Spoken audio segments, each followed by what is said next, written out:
The newly created position of Economic Development Specialist allows the Planning and Zoning Department to provide a special focus on one of our most important efforts, and that is bringing more businesses and industry to Waterloo. So it pleases me to introduce Adrian Miller. So welcome, Adrian. How are you? Good. How are you? I am great. Oh, she's going to interview me now. Well, let's take a moment to get to know you a little bit. So, Adrian, why don't you tell folks what's your background, your education? I graduated from the University of Northern Iowa in 2011 with a background in public administration and with an emphasis in community and regional development. After graduation, I initially went off to the Blackhawk County Assessor's Office. Worked there for a few years where I gained an extensive knowledge of the taxation system. Anything from how the assessor's office comes up with values for structures in the county, all the way to even tax abatement programs or exemptions such as the CLURA and CURA that the city of Waterloo offers today. So we have to make sure when we say like CURA and CLURA that we kind of make sure that folks out here know exactly what we're talking about. But when you're putting together or thinking about some type of economic development deal, having a little bit of both worlds probably helps out a little bit. Absolutely. After working at the assessor's office and coming over to the city of Waterloo, I actually worked in the planning and zoning department just as an associate planner, where I gained the general knowledge of all of the zoning districts and regulations that the zoning department has. So between both of those between both of those entities, I gained a very good background knowledge of not only the codes and regulations for the city of Waterloo, but also the exemptions and taxation purposes. Which is good, because a lot of people always ask, we want more businesses, we want this type of business, but what approach do we take as a city in trying to attract business? We have a number of different approaches. We've worked with the Greater Cedar Valley Alliance for a number of years, not only with local businesses, but state, national, and even international businesses, bringing them to the city of Waterloo. But most recently, we've actually started working with Buxton Company. They are based out of Texas, and they are a retail, they work with retail companies and also municipalities such as the city of Waterloo. Making those matches to the cities, or between the cities and the retail companies, just expanding not only economic development for the cities, but also the retail base for the retailers.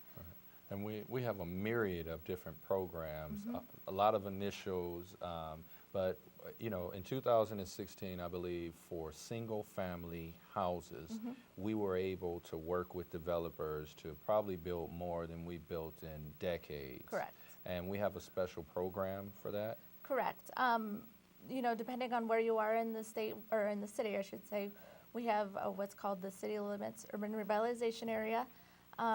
That is one that encompasses the entire city, and that is for single family and two family homes. They receive a 100% tax abatement for 3 years after the construction is finished for the home. So did you hear that? 100% abatement for the construction of a new home for how many years? 3 years. 3 years. Yes. And so that's been a program that has really taken off and really excited economic developers, housing folks, and realtors as well. Absolutely. And I hear that we're going to try to bring some more people together, right, to kind of move that forward again? Yes. Initially, the CLURA was adopted in 2011, and at that time, or prior to that, the city actually gathered the GROW Committee, is what it's basically a housing task force that put together some ideas and implementations in order to rejuvenate the residential construction in Waterloo, and that has worked greatly for the city of Waterloo. Well, it's absolutely turned around the housing trend for the city. But what's amazing about it is when you bring such creative people to the table, it's not us telling them what they should do. It is saying, how can we think outside of the box? How can we incentivize more housing, more development, and more opportunities? So absolutely thank you for taking the lead on that. But as we transition to the business sector, we went to Des Moines a couple months ago, and there's a site certification, if you want to Yeah. talk about that. The City of Waterloo recently received a site certification designation for the South Waterloo Business Park, which is just located near the corner of Highway 20 and Amesboro Avenue.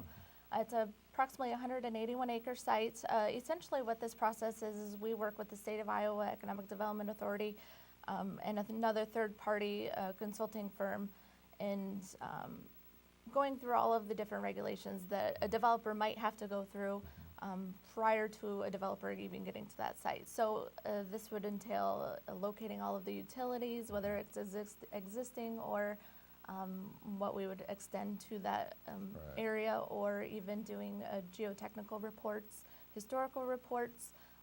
The total process length for this particular site was approximately 2.5 years from beginning to end to get this site certified. So it was a great accomplishment once we're able to go to Des Moines and meet with the governor. And we in our city, we have one of 16 Correct. 16 sites in the state of Iowa. And where we have advantages too, because I never thought about the fact that, you know, our water system is an economic development tool that businesses looking at. You know, normally people say, well, your taxes, you got to take a look at your taxes. But when a business comes to the city, and when we're talking about manufacturing or industry, they're looking for your systems, how much capacity our systems can hold, whether it's going to be electrical, whether it's gas or sanitary sewer or anything along those lines, water capacity. A lot of that comes into play, especially with the City of Waterloo. All of our designated areas, whether it's the Northeast Industrial Site, the airport area, or the South Waterloo business, they all have their unique, different, respective things that they can, utilities that they are able to handle. So and rail. Correct. Rail is definitely a major part in Waterloo too. So. I know we have problems with some of the rail, but it's a tool for business and companies that they're absolutely looking at. This is probably this interview, out of all the interviews we've done on here, gone by the quickest. But we absolutely want to have you back on at some time, because there's so much to what you do, and you know, calling, and we're not just looking locally for businesses now, are you? No. We've been working nationally and even internationally, or with international businesses. So, you know, hopefully we keep all of those coming, and we see some big projects coming up in the near future. Absolutely, absolutely. And thank you, Adrienne, for taking time out of your busy schedule to tell us about this exciting and most important function you are taking on for the city. Best of luck, and we will want you to return to the show in the future to fill us in on the progress that's being made in the area of economic development. Thank you. Thank you.